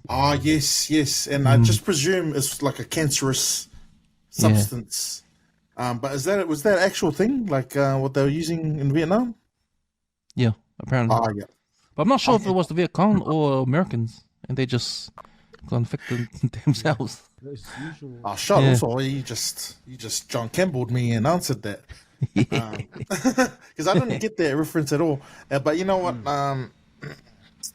I remember looking up. It actually spawned like someone did a drink, a beer, Oh, called blood that? orange. Oh, true. Because I googled it, orange, and then that came up first. And the drink came up. Yeah. You got distracted and went and made one. Oh, no, shuttles. I don't really have one, but I guess you don't have to see it in John Campbell. But I want to know if Clinton Morgan finished his fixing up that mess he made. Next category is Selwyn Combo Award for your favorite movie quotes. Man, there's a lot here, and is this the first time that we see these one-liners come out of action films? Is this the first action movie, or is it Rocky, or is it, even though Rocky's not an action movie, but is this like the first time we see one-liners? Because Terminator's definitely got one-liners, eh? The first Terminator. But that's That comes afterwards, eh? yeah, this would probably be the. But I don't know if it's like one liner. I think like there's a lot of good dialogue, eh? Yeah. Like Quentin Tarantino like discussions, whereas Arnie was more shortened sentences. One-liners, yeah. But Yeah. no reason, just say something that, like Stallone, you know, when he picks up gold, that would have been a one-liner time, like to just say something when the guy's dead, because then it's like no point to say it, but that's a perfect one-liner. So when he just picks him up like that, and he just takes the stuff like, it would have been. So yeah, I guess that's the thing. You're like, it's not really one-liners, like they're not dropped. They just real good dialogue. Man. Is it Troutman who has all the one-liners in this film? Probably. Yeah. You're right. So I wrote down a couple here. I wrote down, "You looking for trouble? You came to the right place, bud." And then I wrote, Dave drew first blood, not me. And the nothing is over at the end there. Yeah, like I think we covered heaps. I think one of the good ones is when he, takes out all the cops and then he holds them against the tree and he's got the knife. So he's got a few good lines in there when he's like, "In town, you're the law. Out here." Yeah. So he's got all those different ones. I think there's and then like the "let it go." And that's when he's just telling him, "Let it go." Again, not really one-liners, but those are probably the memorable. Oh yeah, saying that same thing. "Don't push it, or I'll give you a war you won't believe." Yeah, those are kind of just as. I think because he's using his voice, it's like, that's more like one-liners. Any quotes there, sir? I gave You got you Will? most of my nuggets. Really, Troutman, he gives pretty much everything that he said was fucking that body bag one. But then most of John Rambo's favorite quotes of mine is the last scene, man. When he goes on a rant about why are they protesting? Why are they protesting me? I fought for them, blah blah blah. I'm not going quote for quote here, but I gave you my favorite ones, bro. And most of them become good memes and gifs that I like to put on that are really fucking useful when it comes to pushing up your favorite rugby team or putting down another team you don't like. Nothing is. But why are you pushing me? That's a good one. Why are you pushing me? Nice. Next, we got the Civil Reese Award for the most overhyped acting seen by an actor. Oh yeah, I already touched on mine. That death, the falling scene when he gets shot. Old Tessel. That's my one also. Yeah. How about you, Tana? I don't know if it's overacted because it's just chaos. Like that whole scene when he's taking everyone else, and all you hear is "Well." But it's cool because it's like everyone kind of showing like, "So this is your parts." Like, everyone as they start getting hit, you just keep hearing Will. But I think it's Ward. Like he's the first one And so while everything's happening, he's still carrying on. So he's still. I don't know if it's overacting, but it's just kind of the hype of that intensity, maybe. That's why he's just going hard out. Yeah, my word goes to a character in that scene too. So it's his name's Orville Kellerman. He's the dog handler. So he gets shot in the leg. He gets shot in the leg, and they're trying to put a tourniquet on his leg to help him. And he's just screaming. He's screaming at some overacting right there, man. Yeah. I almost feel sorry for that guy, because I don't think Tessel told him what a mean motherfucker John Rambo was, and like I felt real sorry for him after sending in his melees, and like, and I'm glad they didn't show that scene, but you could just hear it, like. Oh, it's like, man. But there's the thing. So that was one part I didn't like, because like how you're saying. He made a point of, they drew first blood and he's just protecting himself. And this is, but he, like, when they started coming, he shot the dogs. And then, like, hit that guy. So he wounded him, but he killed the dogs. And then when that dog jumped over, that's the one he must have stabbed. So it's like, oh. But he had to. Otherwise, the melees would have fucking led to his captive. He killed the melee. He just made the melees his melees. So now he's a dog whisperer. He's Crocodile Dundee, and just I was like, "You're my melees because I'm Rambo." Actually, that would have been mean. All right, next we got the David Tua Award. This is a character you want to knock out. Well, Dennehy, he plays it so well. Like I think that's why. Yeah, just from my childhood memories, like just the impact he had through every other movie, shows how well he played that role. Just the stain I had from him, like from the outset, just that, just how when he turns his car around, when he sees him walking, just every bit of it, just like maybe like bits near the end, you kind of have a heart for him, but I think because Gold kind of dies so early, it goes back on Will. I think probably if Gold stayed alive longer, you'd probably want him dead, but. Because he dies, it's like, kill Dennehy as well, then. You gotta say? Yeah, bro, hands down, man, is Deputy Gold. Like you were saying, Dennehy plays Tessel really well, but you can see Tessel's got his community at the forefront, trying to protect them. But Gold's just the guy, bro. He's like your stereotypical Leo. If you're black, you'd get pulled over and get abused by this guy, bro, and probably get gevangered. But not only that, he's Kaya, bro. He's an overweight cop that he couldn't even handle Rambo, bro, with all his mates. And then balance in a helicopter. Yeah, bro. And then to put him to torture him with the hose and all of that. I think John Rambo, they could have processed him well enough not to push him on the edge if it wasn't for God. And there's nothing good about this character in the whole movie, bro. And then to get the helicopter, and he's like, and he's breaching orders. He's trying to fucking kill him. And how many chances did you see him in the helicopter that he had to shoot him, bro? So he's not even a good shot as well, of course. Which is why one of the best moments in the movie is the dying scene, bro. It's a pretty bad way to go out, bro. If I can fall out of a helicopter, man. So hands down, my award for David Tua is that guy. I give it to Ward because he was being a dick, man, and like the way he was like being a dick to. Yeah, he's smug, and especially when he was putting Mitch down, because in David Crusoe's character, Mitch, he's the youngest guy cop, but he's probably the only cop that has kind of on the side, has like, common sense. Like remember that scene when Mitch heard on the radio he's a Green Beret? Yeah. Of intellect in that whole department. Yeah. Hey, like he's probably the only one that reads. Like he could see like the college kid who's come into yeah. But he could see the PTSD issues, bro. You know, none of these Guaingas understand. They just thought this guy's a weirdo. You know what I mean? Yeah.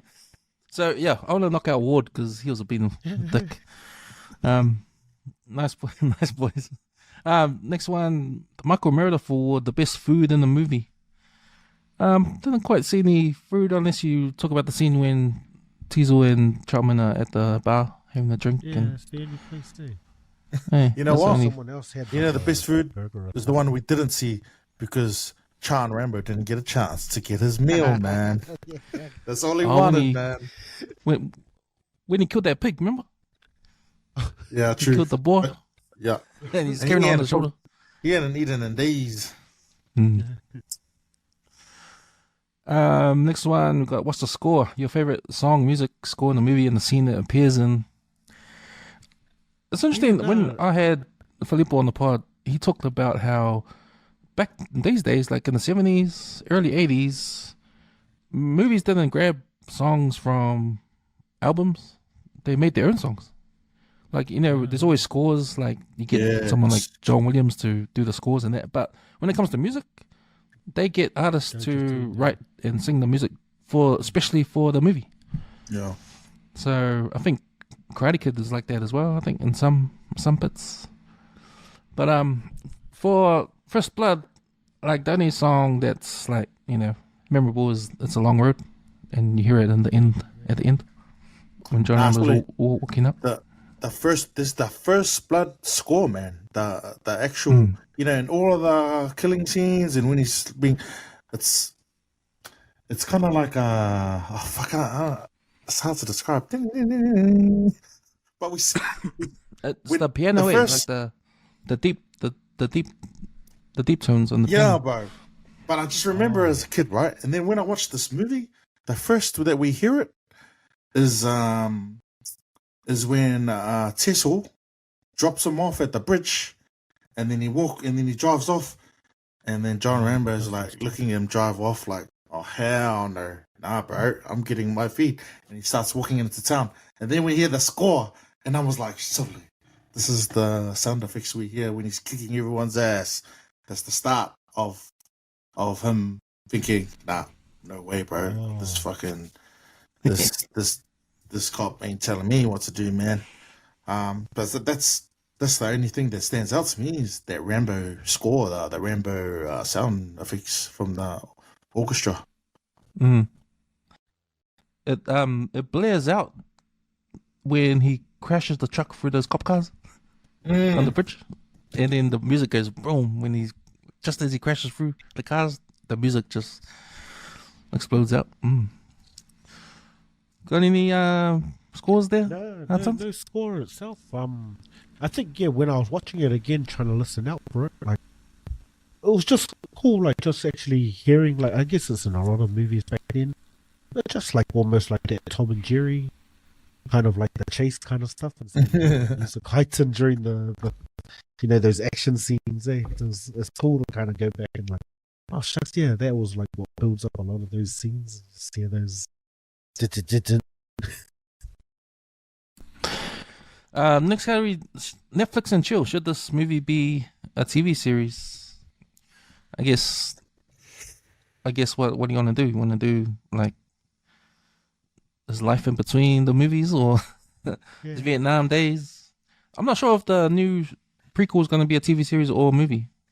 So, interesting. I don't know. Sure. Like, you look at maybe other storylines have kind of based it on this kind of drifter. Like you look at Jack Reacher, a lot of the books, ex-military, and it has that drifter kind of. He goes from town to town, just wants to mind his own business. Something happens, he's kind of dragged in. Like he doesn't want to have anything to do with it. Wants to just be, get my thing, go to the diner, wear the clothes I want to wear, and then gets dragged into these situations.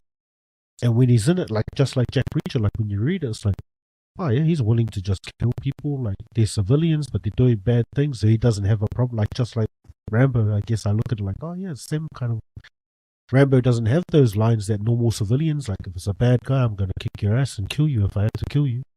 Normal civilian comes in like, oh yeah, that's the bad guy. Let me go take him to the authorities. So, yeah, just that different level of justice where you have these military guys that there's no qualms about killing someone. Like well, they're the bad guy. I don't care about the law. Like, I've killed the bad guy, and that's all that matters. So that's probably the closest. Like, I think, oh, maybe that's the series that they've kind of built off the storyline.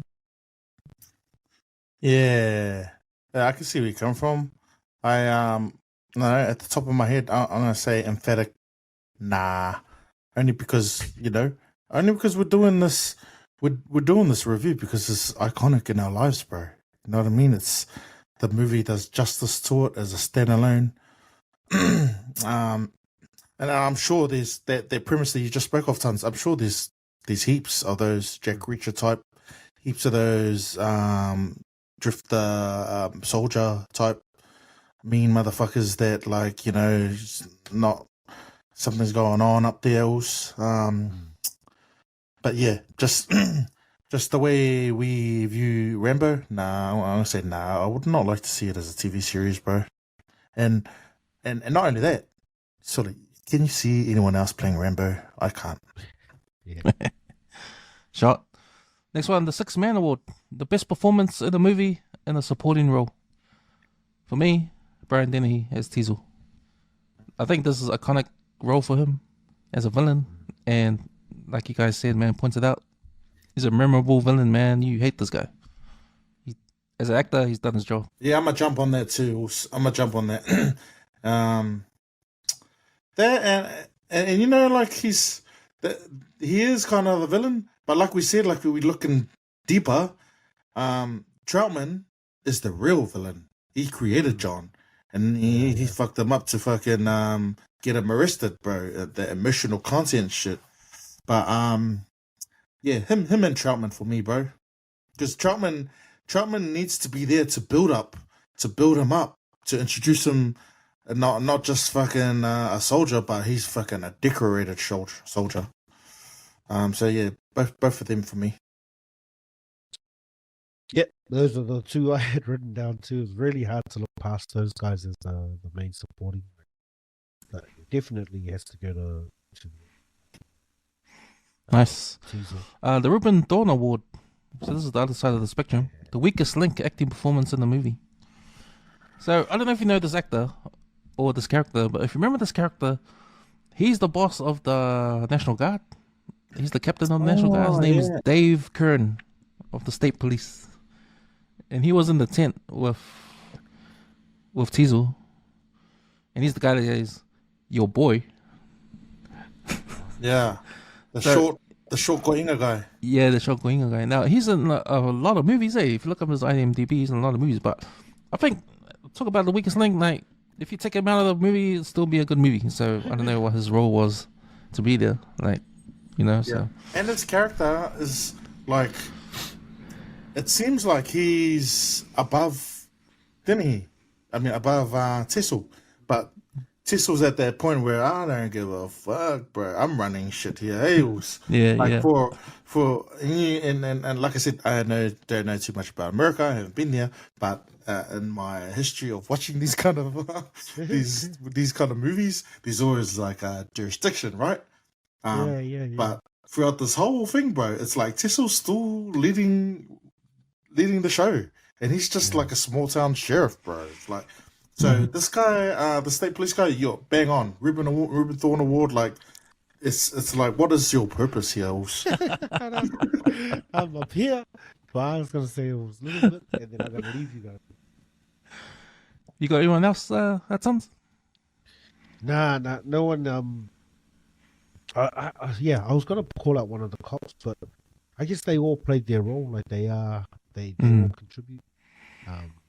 So I think they all played it well. I put goal, but actually, like when Sai points it out, like, yeah, because you want him to die as well. Like, he's done his role well. Like, yeah, I didn't like the character. That's probably why I wrote it. But like, yeah, the actual role he plays is pivotal. So yeah, I couldn't pinpoint anyone. Nice. Movie trades is the next one. Would you recast anyone to make this movie a better movie? Yeah, bro. I would. And probably this is one of the few movies that in the 80s that Carl Weathers wasn't a part of. But I would cast Carl Weathers and make his mate that lives on the lake Harry. that died. Hey, I would give him a role and give him some kind of role that that Troutman kind of plays in the end. Someone to come and bring him down, and either that or double team. And fucking, both of them fucking just kick ass and fucking they escape. No one can fucking catch them. But I thought that character was like, but mind you, it's probably added to the lonely, drifter type character that he was in civilian life, that he just had no one. But I thought maybe as a writer myself, there was some good potential there for that character to come alive. We just see the effects that his death had on his family, really. But like I said, Carl Weathers, bro, Apollo Creed in the 80s, like, fuck, he was in everything, bro. So why not throw him in the fucking Rambo franchise? Nice. Do you have anyone, Sons?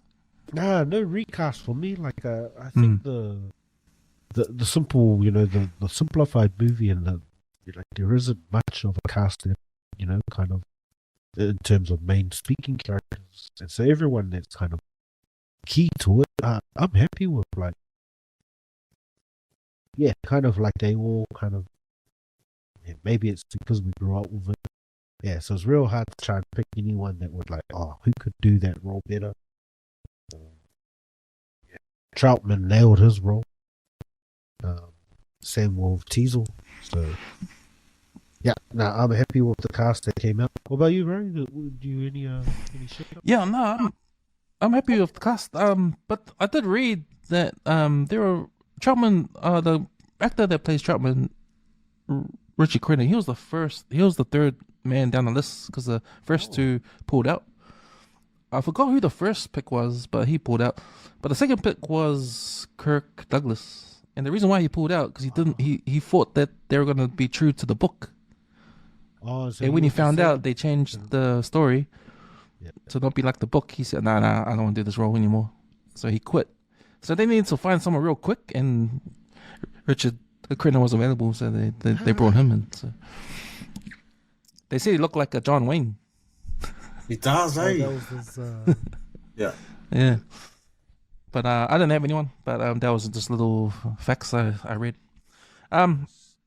Rookie of the Year. Actor was unknown at the time, but became famous later on. So David Caruso was my one. Yeah. He goes on to make King of New York, NYPD Blue, and everyone knows him as CSI Miami. Yeah, same, bro. I'll jump on that. Yeah, same. Same as you, Tons? Yeah, sorry, you same as well. He's looking up the cast. Who are these people? The Martin Nono Award. This is a supporting actor or extra who shows up in multiple films. That guy. So what's the character that you don't like, Cams? Oh, the Captain David Kern. Yeah. He was one of those hillbillies on Deliverance. Certainly, yes. And he's been on other, like, heaps of TV shows and that. Yeah. Admittedly, bro, I didn't finish my homework. Didn't answer the question, but this guy's face just really stood out to me. And he's been on a lot of. He's a character actor. Yeah. No, Martin for me. Sweet. The Leonardo DiCaprio pointing. Any Easter eggs in the movie? What's it mean by that? Like, Nuggets.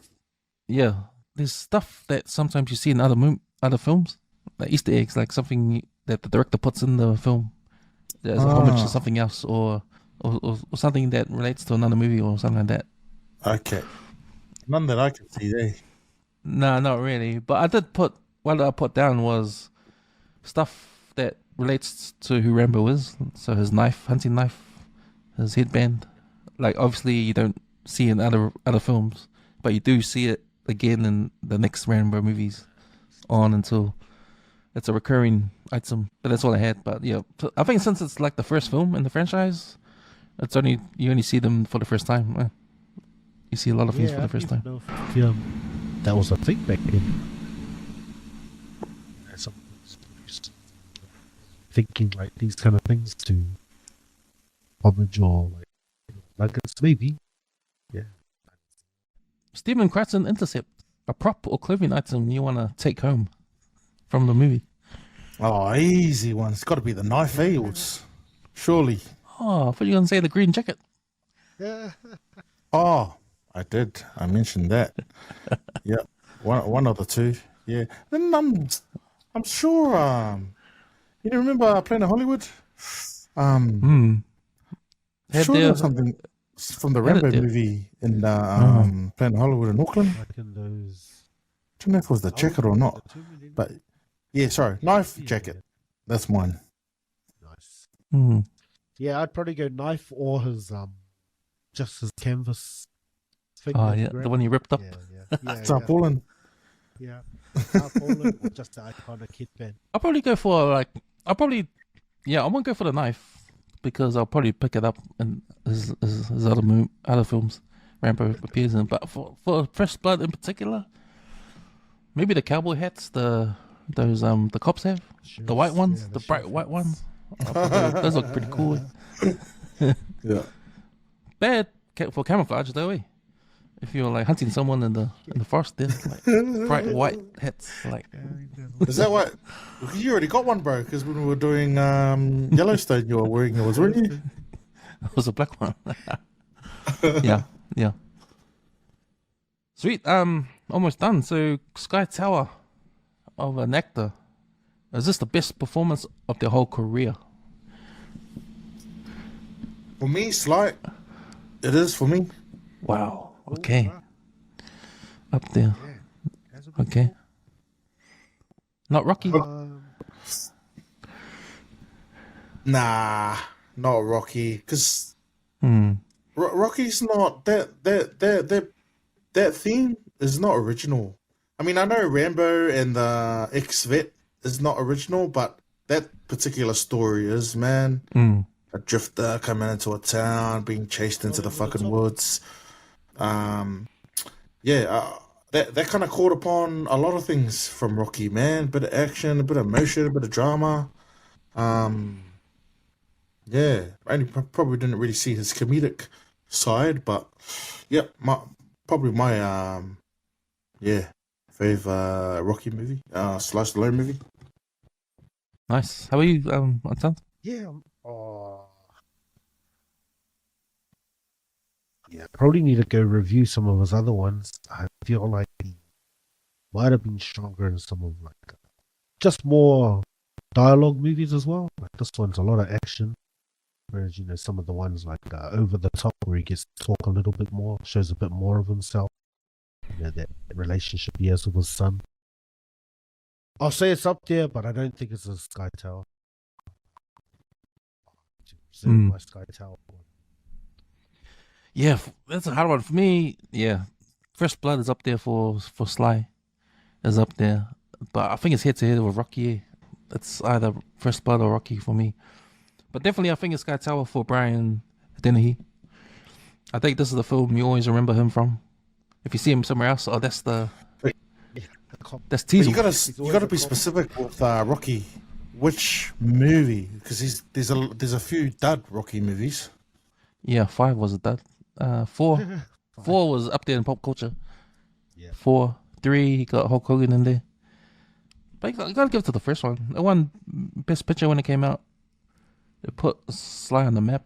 So yeah, I guess it's gonna be Rocky. Rocky 1 as well. Rocky 1 up against First Blood. That's neck and neck right there, I think. For Sky Tower for Sly.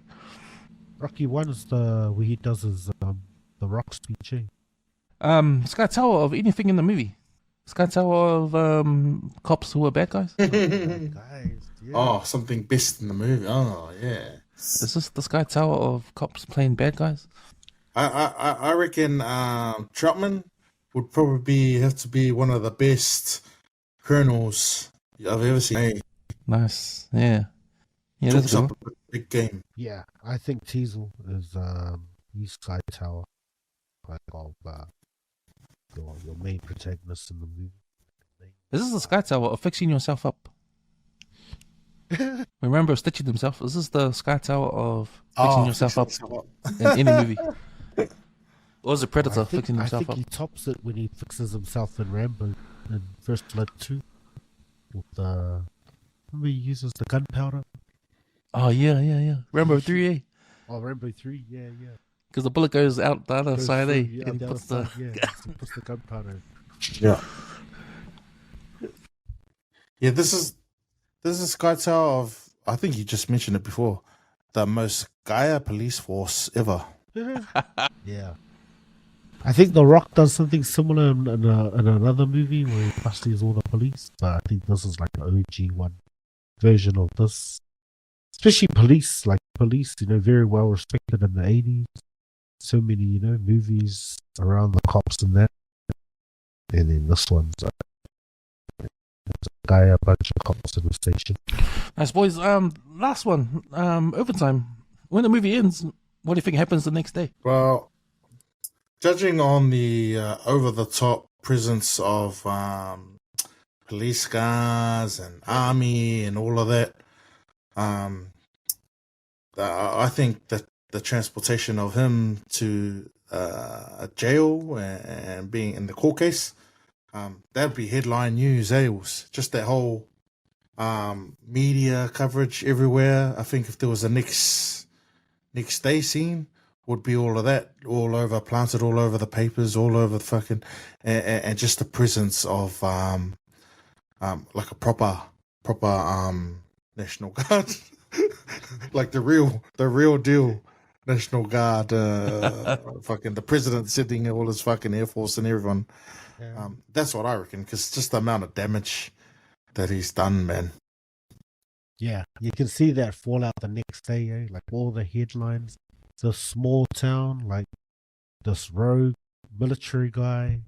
Because, yeah, I guess that's the fallout, like the storyline he tells gets overshadowed the next day with the media telling the story of these war vets coming back and still carrying on what they did over there, killing innocent babies and civilians for no reason. These guys are, cracked and broken.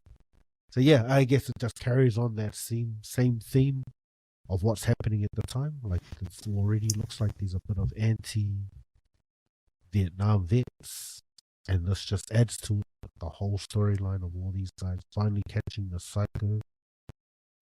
But we all know what the actual headline is when we get the franchise of Rambo. He goes back into the machine, into the system. So I wrote down, so Teasel, he's in hospital. Next day, his family comes to see him. And he's just lying there thinking about I wonder if he's learned his lesson out of all of this. Like, he's going to be a changed man. Is he going to come out, return to be a sheriff and change his ways? Is he going to be more, I don't know, show more empathy to, people that walk in the town?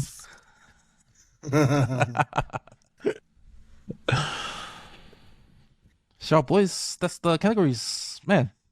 That's us for this episode of Late Returns Film Review and the review of First Blood, the first of the Rambo movies. Thanks, Tana. Thanks, Sai, for jumping on. Cheers. See you guys back on the 135 Footy Show. See, the season is coming to an end soon. Ready for the finals footy. We are. Thanks, Us. Thanks for having us on, bro. Iconic movie and up the Bronx and up Guyana. Yeah. Thanks, Us. Yep, that's an awesome, iconic movie, and I'm glad to be part of the breakdown. Cheers, brother. Sweet. See you guys again. All right. Bye. Bye.